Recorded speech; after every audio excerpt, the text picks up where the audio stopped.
Hello, friends. Welcome in the workshop today. Uh, Workshop's a mess. You know, you finish up a project, you got all the stuff out, it's still a mess, but we're getting it cleaned up. We're finishing up the Titan project. This is the Titan 13.5 Propel. I've had a couple videos on here when I first got it and how the progression has come, but we're almost done. We are like in the home stretch, as they say. So I'll show you what I've done here from bow to stern. XI3 mount, I told you previous videos, went and installed super easy, got that down. Installed a bow ring here, just like the new natives, but they put theirs a little bit lower. But we installed that. I don't know about ratcheting it all the way down with the ratchet strap tight. I don't know. Still figuring that out. I don't want to rip something out. I did reinforce the back of it like they did with the starboard. But our pull for the release of the motor guide is, I ran it through one of the rod tube holders I'm not going to use. I'm not going to use that. And then just set it up here. So pull it. Works good, tidy, kind of out of the way. And then I ran my wire through the hatch, my power cord for the motor guide through the hatch. I plug it with one of these native scuppers, and it'll install right there. I'll make a little thing to hold the battery in place. I'm probably going to upgrade from a 60 to an 80, just so I don't have to change batteries. I'm going to have to go to the back to change batteries on this one. It's going to be a pain. But moving back down, I did set up so I could run my Elite TI secondary graph, or for depths and stuff like that. Rod holder, Yak Attack paddle holder. This is cool. This holds it really firm in place. Elevates it a little bit. Still have clearance for the Burley Pro. Still have clearance for the Anchor Wizard. The Anchor Wizard is set up. Run it through here. I'd like to ideally have it in the middle, but we have it over here to the side with these factory screws. So, yeah, it's going to work. It's going to work good. So then moving on to the Yak Attack crate, we mounted our Yak Power right here. Let's turn it on. Boom.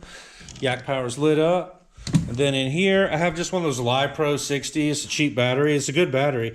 And then I took this foam packing material that I had when I had a battery delivered, and I just screwed it down here to the crate. Just hold this battery in place nicely. And in my wiring, say a prayer for this. Hope this. I've gone through a couple of those. They're expensive. Then my rod holders, I go with 8. If I put too many on there, it gets in my head. But then I install a bilge. If you ever get hit, like I keep all my scuppers in. I don't want to have my bottom of my boat wet. It's just like it's like, why bother? Because you drop your phone, you drop it in the dang water in your boat. So we have a bilge because wake boat will dump 2 feet of water. It's happened to me. I had a wake boat dump 2 feet of water in my Ginu over there, and tackle boxes were floating, and it sucked. So you get a bilge, you can bilge. This is a high volume bilge. This will pump water out of here in seconds. But going back to the crate, we have our lights here. Let's see. Here's the bilge. That's the bilge. Then that's the lights. The previous owner installed these these goblin ghoul lights here. They're cool, so I'm gonna leave those in. And then I just got these. They're waterproof dot lights on Amazon, and they're only for like 18 bucks. You get like 10. You get like 10 pairs of them, and so you'll have them for a while, and they're sealed. They look really good. So I hope those last, because the last time I went to West Marine and bought lights for the new canoe, these brass ones right here, and they're like $100. So it's crazy. But so we saved a little bit of money on there. And then we have the Eagle Eye setup. I'm still working on my positioning and like my cable stowage and stuff like that. But then we got some quick rod holders here. I like to have my rods full, and then I keep this one open. I'll probably move this to the other side, but keep this one open so in case fish start blowing up, you can grab grab a rod. And then I got the kayak cushion. It came with the boat. The boat came with 2 kayak cushions, so that was an absolute score right there. I installed one of these little things to hold my my net, and I don't know. This might be too high. This might be too tall. I might have to figure something out with this. I didn't want to go with the captain's bridge because Derek has one, and I mean, it's cool, but it's honestly in the way.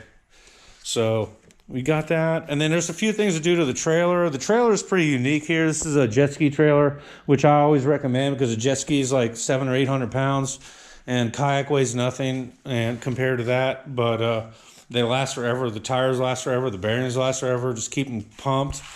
Underneath here, you can see like I've modified the bunks, support the boat all the way down the bottom of the side, and then I welded this little bracket on here to hold the bow.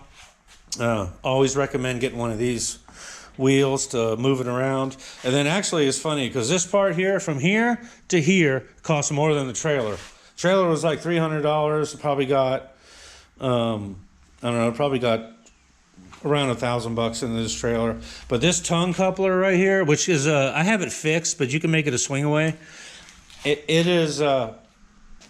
was like $200. And then this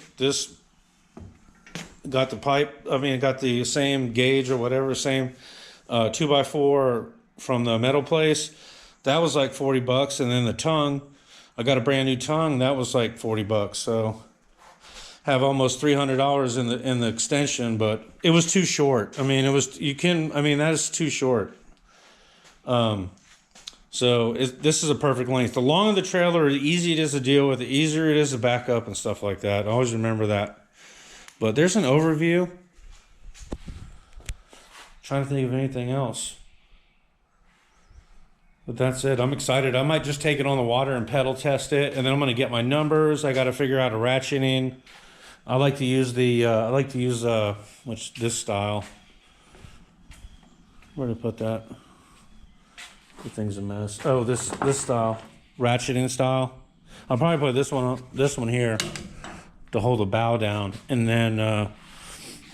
then get some longer ones to put here, go across and hold it on there. But it sits nice on the trailer. Whenever you set your trailer up, take it and like really move it around. Make sure, like honestly, making sure like all your straps could come off, and what you have on the bow can hold your boat on. Try to have that in mind when you make your trailer. I've made a bunch of these. But that's it. The Native Titan 13.5 Propel. This is a 2020 model. Looks good. We're ready. Ready to take it out on the water. Compare it to the NuCanoe. It's been raining all day. A lot different. But this is a Warrior right here. There it is, and there's the Gnu.